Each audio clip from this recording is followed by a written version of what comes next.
তারা তো নির্বাচনের জান কবজ করেছেন।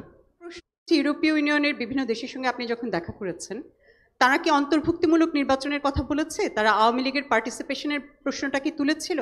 সেক্ষেত্রে আপনাদের জবাব কি ছিল? এবং যদি আওয়ামী লীগ ইলেকশনে আসে, আপনারা কি ইলেকশন করবেন না তাদের প্রতিহত করবেন? Thank you.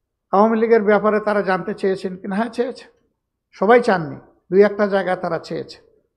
আমরা তাদেরকে বলেছি যে আমাদের দেশে এই কেবলমাত্র একটা গণহত্যা হয়ে গেছে, শহীদের মা শিশুরা এখনো কান্নাকাটি করছে, স্ত্রীরা কান্নাকাটি করছে, আহতরা কেউ কেউ এখনো হাসপাতালের বেডে আছে। আমরা জাতি হিসাবে তাদেরকে আমাদের যে করণীয় সেইটাও পুরোপুরি করে উঠতে পারিনি।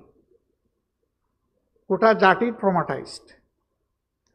কারণ জুলাই আগস্ট এই সময়টা সরকার কার্যত গোটা জাতির বিরুদ্ধে দাঁড়িয়ে গিয়েছিল। এই আন্দোলন কোনো একক দলের বা পক্ষের ছিল না, এটা ছিল জনতার আন্দোলন।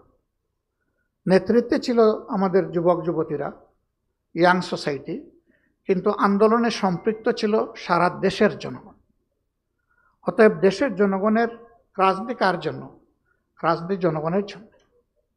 2 নম্বর, তারা তো অপার সুযোগ পেয়েছিলেন। তারা একটানা 3টা নির্বাচন তাদের অধীনে করেছেন। সেই নির্বাচনগুলোকে নির্বাচন রাখলেন না কেন? তারা তো নির্বাচনের জান কবজ করেছেন।